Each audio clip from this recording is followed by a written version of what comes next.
Hello and welcome to this episode of Agenda. I'm Ewan Gorn. The rollout of Bus Vannin's dial-a-ride minibus service in the north of the island has caused a stir in Jurby, where residents are unhappy with the loss of regular timetabled services, and it's caused a taxi driver to leave Kirk Michael due to what he claims is unfair competition. And in the rest of the programme, the Cabinet Office wants to extend the investigative powers of the Tynwald ombudsman to cover local authorities and statutory boards.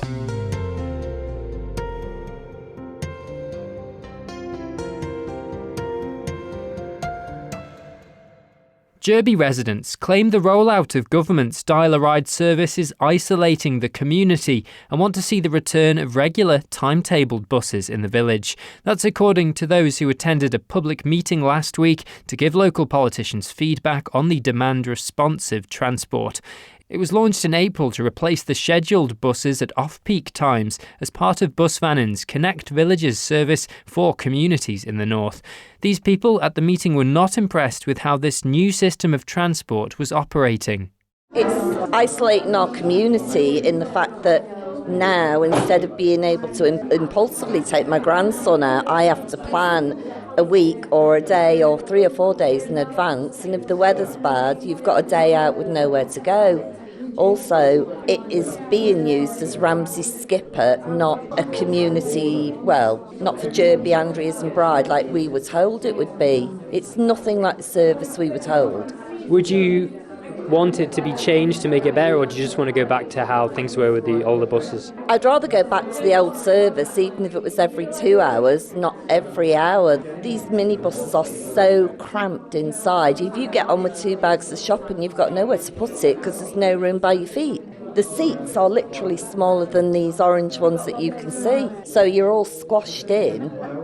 So if the bus is full, you've got nowhere to put anything. And for the elderly to get on and off, it's ridiculous because they're little metal steps. Bring back our old buses, but every 2 hours even. Can I just ask you what you think about the bus service? Do you really want to know? Yeah. I really do. It's not working for us at all. Like was said in the meeting, the kids have been isolated all summer because they can't hop into town on the bus and see the mates. By the same token, the mates can't hop on the bus to come out to see them. So they've been sat in front of an Xbox all summer because they're stuck in the village. And if it ain't broke, why do something about it? We all pay rates. We all pay tax. We all pay tax. So would you support it being changed to make it better for you, or do you want to just go back to the old buses? The old system. At least we knew where we were with that. Either that or stick with a scheduled bus service that serves the villages on a roundabout run. Andreas Bride, here and back at Ramsey. Do it on the hour, every hour. Everybody knows where that. Have they helped you since they brought them in? No, they've been absolutely rubbish. I tried to get one, I have splints, I have a walking frame, I have a mobility scooter. You can't take the mobility scooter on the bus, on the regular service anyways. But being told that I had to walk to the shop, which is about a 10-minute walk, on a walking frame and splints, ain't going to happen. So basically I told them where they could shove their bus without being rude. So it has made your life not easier then, basically? No, luckily I do drive, but if my legs are bad I can't drive, so I can't get a bus because they won't pick you up outside your door. It's supposed to be a door-to-door service and it isn't. The children in May had to have their exams. My friend had a son who was doing his GCSEs. He could not get a bus. They would not provide a bus. They provide a bus at 9 o'clock in the morning and his exam was not till 2 o'clock in the afternoon, so therefore it cost us more money to send them out to Ramsey all day long and then go and sit an exam where it would be knackered, or get a parent to try and take their child into Ramsey for their exam. It's just ridiculous. The meeting was arranged by Aaron Michael MHK's Alfred Cannon and Tim Baker, who'll be taking these views back to the Department of Infrastructure in the hope of finding a solution. Mr Baker told me it was plain residents weren't happy with dial-a-ride buses. So a very clear view from constituents that it's not working to their satisfaction. I think there's probably a couple of elements there. One is that it's a different service from what they've been used to, but clearly the service isn't panning out the way that it was originally expected to, and there are a number of operational issues that certainly need addressing. And we did hear a small number of people who had some very positive things to say about the service, but on balance, the overriding sentiment was that for the people of Jurby generally, they preferred the more scheduled services that make it easier for them to plan and more predictability around where they arrive and when they arrive. And so, of course, as constituency MHKs, Alf and I have to take that back and talk to the department and work out how we move forward. Well, when you asked for a show of hands for the three options, the first being continuing the service, the second being changing the service to meet the concerns that have been raised, and the third to go back to how it used to be, I don't think anyone voted for anything other than go back to how it used to be. So is that the message you're going to try and take to the department?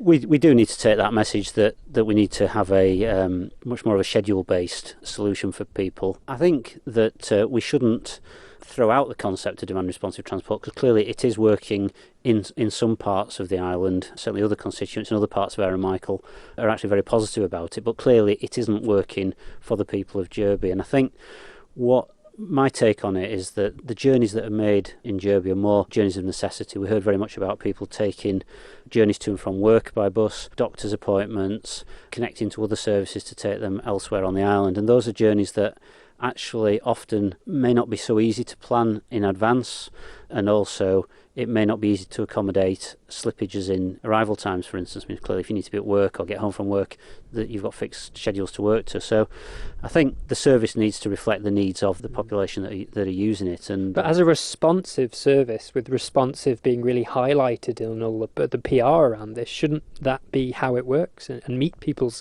demands, however irregular they are? Well, the service does need to meet people's demands. It's like any service. It's to get satisfied customers, you have to meet their needs.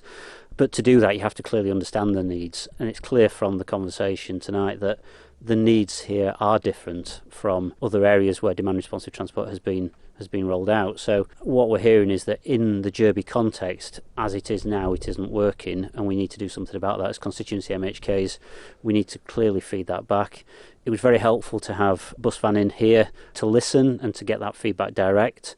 We'd ask them to be in listening mode only and not try and speak and defend the service. And because it was a constituency meeting to hear the voice of the people, and Alf and I have very, very clearly heard that. It's been said, I believe, by Mr Cannon in one of his Save Initiative speeches in recent budgets that money needs to be saved, and integrated transport is a way of doing that. I believe around 1 million roughly estimated over the entire of that integrated transport. So if you scrap this, will you have to end up going back on those savings and potentially spending more again? Well, there's two different ways, aren't there, of improving the financial performance of a service or of a business. One is by cutting costs, the second is by building revenues. Now, I think the bus service on the Isle of Man is one of its hidden assets and a real jewel in the crown. And I think when you link it to the climate change agenda, that actually the bus service needs to be further developed. So for me, it's about making the service more well used by people and actually trying to grow the revenue rather than trying to cut the costs. And I think there is an opportunity, particularly with Professor Curran's work, to really think a bit more creatively now about this, and actually to reflect on what we've heard today and to acknowledge that we need to do things differently, because it's about connecting people, it's about inclusivity, it's about opening up opportunities for people, and it's really important that Jurby gets the service that it needs. We're stood here looking at the site where investment is going to be going in from the Department of Infrastructure in both creating new jobs and developing the residential areas.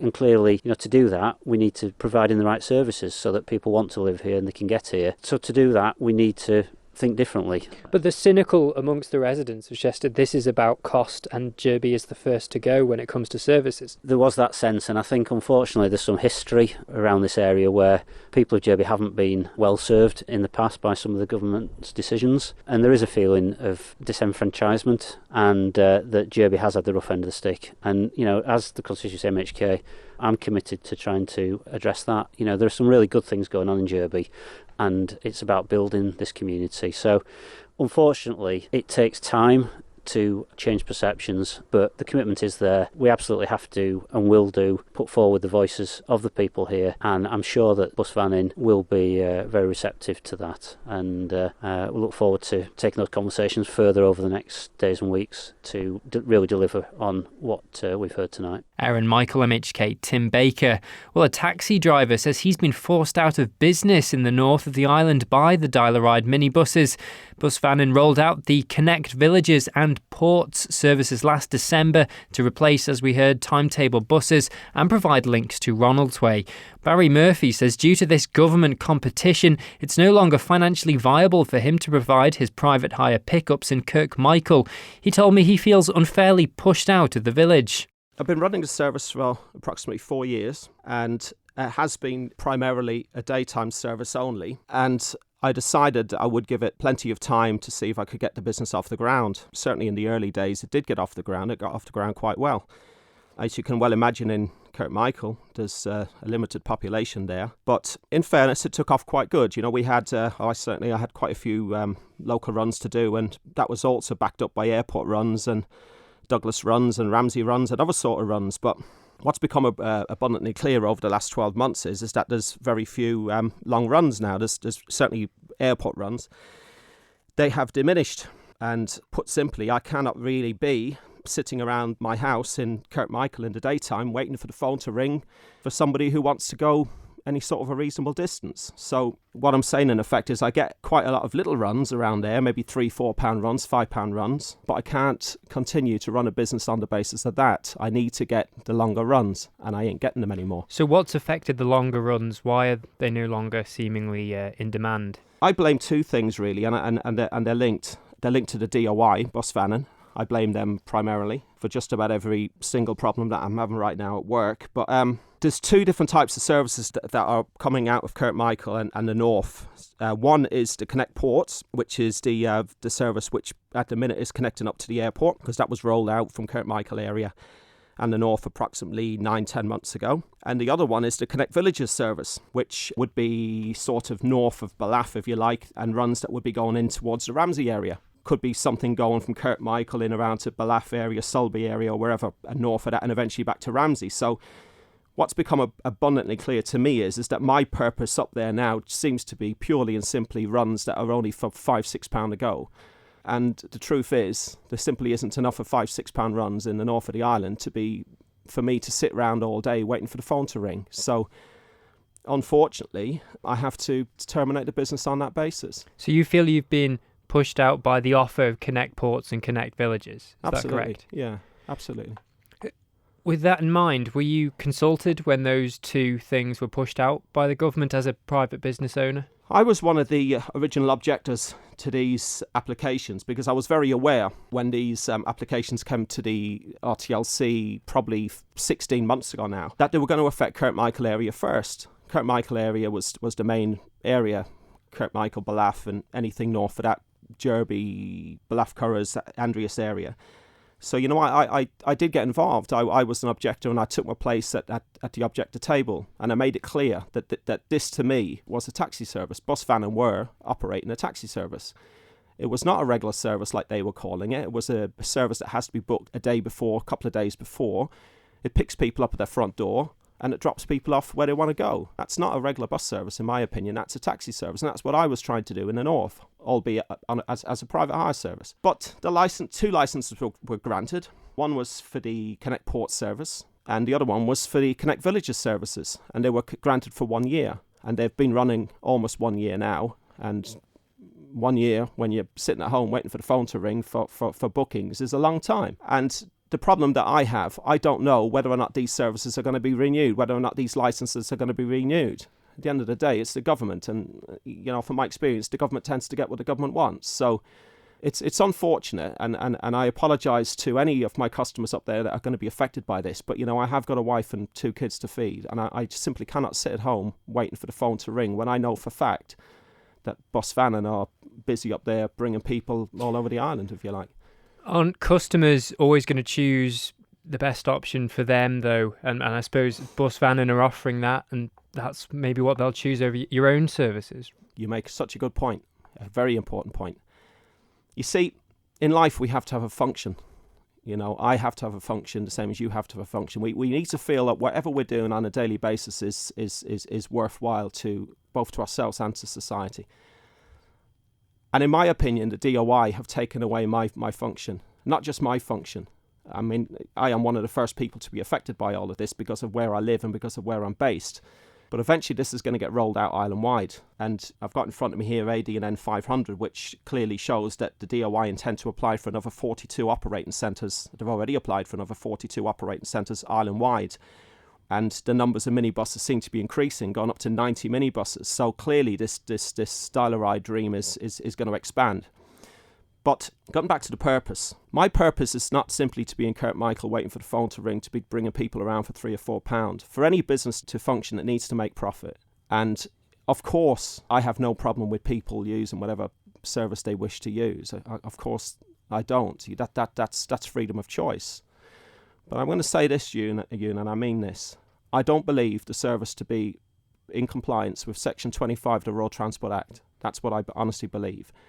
And I don't believe the RTLC should ever have licensed the service. So therefore, I don't believe the consumer should ever have been given a choice in the first place. But on the basis that they have, and on the basis that I believe there's been a wrongdoing done, I have to withdraw my services. I cannot be the person who just does £3 and £4 runs around Kirk Michael anymore. I can't afford to do that. So I'm going to have to move my operations primarily to Douglas now. That's where I'm going to be. And it's not to say that, you know, if somebody needs my services and I can help out in Kirk Michael, look, I'm a man of the village. I've been living up there for a long time. I'm not completely turning my eye on the situation.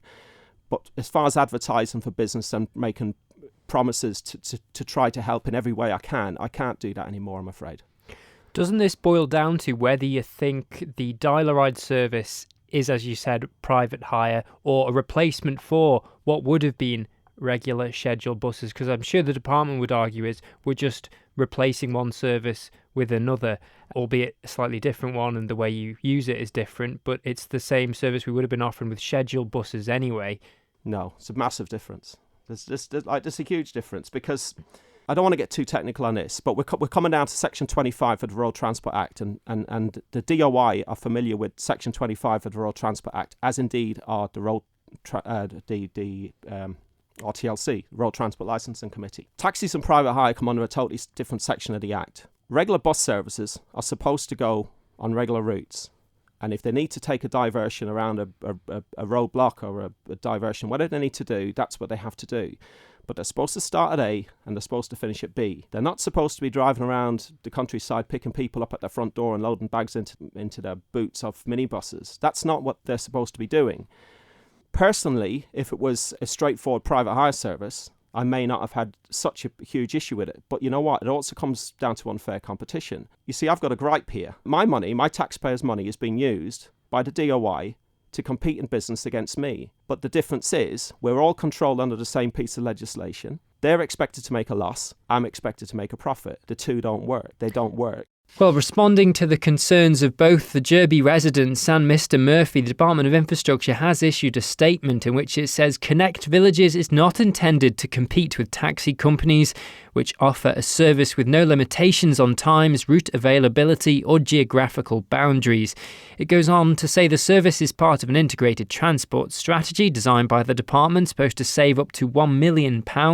Well, according to the DOI, many scheduled buses run well below capacity on rural routes, and the minibus system is a cost-effective, customer-focused alternative.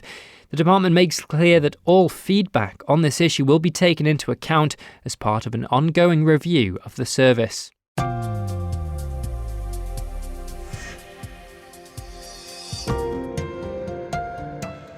You're listening to Agenda on Manx Radio.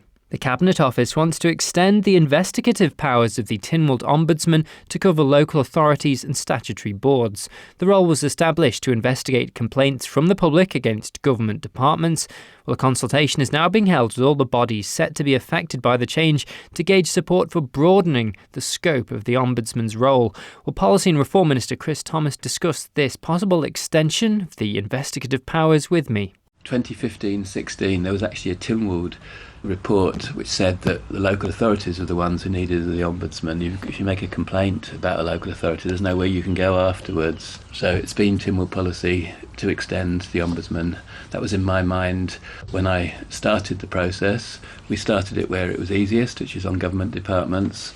We've had experience now for nearly 2 years because that came in January 2018. Now is the right time to actually make sure we've got the budget, the arrangements, the law in place so that we can extend it, and we've laid down a timetable. We've asked some questions and looking forward to doing that next year. Local authorities, what do you think their reaction will be to this? Because usually there is a bit of resistance you get when government tries to do any kind of oversight or anything like that. Do you think they might be suspicious of the intentions of this move? Well, in 2011 the law was written to include local authorities, also the housing authorities associated with local authorities as well. So it's always been the political intention. Some issues have arisen over the years. We had the Onken squash courts, we had some planning decisions, and the ombudsman for local authorities was mentioned in both of those contexts. I think it's right from my point of view. I think the public will think it's right, and I'm very interested to see what local authorities make of it. There will be costs. Somebody's got to bear those costs. Yes, the independent ombudsman could make recommendations that local authorities might not like hearing, but that's why you have an ombudsman to help public processes, delivering services, administration efficiency and everything like that. So do you expect local authorities to have to put additional resource behind what might come from having that oversight, for that investigative powers from the ombudsman? Well, we've got two parts. The first part is we've got to actually have a process set up to make sure that the complaints procedures in place, and perhaps not all local authorities are completely happy with their complaints procedures. Perhaps their ratepayers are not happy with the complaints procedures, but that's something that will come out once we have an ombudsman. And the second cost is what happens, who pays for the ombudsman's investigation. That needs to be resolved. And I guess the third cost even will be if the ombudsman identifies things that need to change, who's going to pay for those changes, and obviously it'll have to be ratepayers. The consultation itself, it only has one question. Do you think this is a good idea? Do you think that's good enough for a consultation? Do you think perhaps should have been a bit more investigation of some of the issues that might arise from having this? Well, this is a statutory consultation. We have to consult those affected by the change in the law. Yeah, we thought about laying down ground rules, guidelines for the responses, but we decided it wasn't necessary because Douglas Borough Council, Santon Commissioners, Ramsey Town Commissioners, they're all going to have views about the Ombudsman Service, and we want to hear all of those views. It's a statutory consultation. Let's see what happens in the first round over the summer, 8 weeks open, and then we'll be in a better place to come back, I hope, to Tynwald in the autumn to announce what we're going to do. Do you think this will be a good thing for ratepayers because of the extra help that will be put behind investigations? Because, I mean, a lot of local authorities aren't like government departments. They don't have all the staff to do a thorough investigations. Yeah, there'll be a learning curve for everybody involved. So every year the Ombudsman lays a report before Tynwald about his or her work. We've had two now. The second one was published in July at Tynwald, and that said that there are issues with the complaints processes, even in government departments. There were also issues in terms of the lack of knowledge about what the Ombudsman could investigate and what they couldn't investigate, so lots of issues were outside the jurisdiction of the Ombudsman. But ultimately, two cases have actually led to recommendations for government to departments to change things, and it'll be the same in the local authority world. So yes, I think it will ultimately lead to better value for ratepayers, because if you're doing something badly or wrongly, it should help the ratepayers if you do it correctly. Do you reckon it might also have the unintended or intended consequence of pushing a local authority transition agenda through? Because, like you said, more rural authorities, perhaps with part-time clerks, etc., might have the infrastructure in place to work in this more modern way. Yeah, all these things, freedom of information, data protection, having an ombudsman, having an oversight of the complaints process and public administration, they're all adding to the pressures of being a commissioner. And I would hope that commissioners would think very carefully about how to organise in this world in the light of those things. One quote from the current Tynwald Commissioner for Administration is she was perhaps questioning whether the vulnerable people have access to or understand what it is she can offer. So is that a concern? Do you think more needs to be done to educate people and say, you've got this available to you? I think what Mrs. Main-Thompson was saying was that the people who've engaged with the Ombudsman to date are the seasoned complainers and the seasoned campaigners. They're looking at planning decisions. I think what she said in her report was that she was surprised that regular people hadn't come forward with issues in housing and in social security, for instance. And yeah, she's got a good point there. There are people who already know about the service, but not everybody. So I think it is for Tynwald to actually make sure that the public understands better what they can go to the Ombudsman for. Do you think in the future the powers could be extended or changed in any way to make the service more wider and what it can investigate? I don't think so. I think we've got a pretty normal specification of the scope of the role of the Ombudsman. I think we still need to do two things. Firstly, we need to extend it to statutory boards and local authorities, and I wanted to lay that down in one order, so that's what this consultation about. And I guess the second thing is, at the moment we have parallel processes in things like health and social care, and I guess at a certain point that could come together with the Tynwald Commissioner for Administration as well. But look, in the past, the tradition in the Isle of Man was to go to your MHK to get things sorted. That's not how it works in many places, and as much as once you've got an ombudsman, you can actually get public administration dealt with through the ombudsman process, leaving MHKs as often as possible to do political things, to make sure things are working in a political way. It's about the separation of responsibilities. It's about the professionalisation of the handling of complaints. I think the Ombudsman pilot was a success. It showed it was necessary. This is a useful extension of the role because it's taking it to local authorities, which I think, in actual truth be known, was where the concerns first started. Does the Ombudsman have the power to investigate investigations that have been deemed not satisfactory? Yeah, if the complaint hasn't been carried out properly, that's valid grounds. Complaints within a certain field, it's also complaints since a certain time. There are constraints. As you say, it's about education so that potential complainants understand what they can and can't do. I just think it would be so valuable if every commissioner council round the island had a complaints process that was used properly, and on top of that, just to make sure things are working smoothly, we actually have an independent ombudsman service. That's all from this programme. We'll be back with more from Agenda soon, and you can listen again to this episode online as a podcast via the Manx Radio website or via Spotify. But for now, Guramayu and goodbye.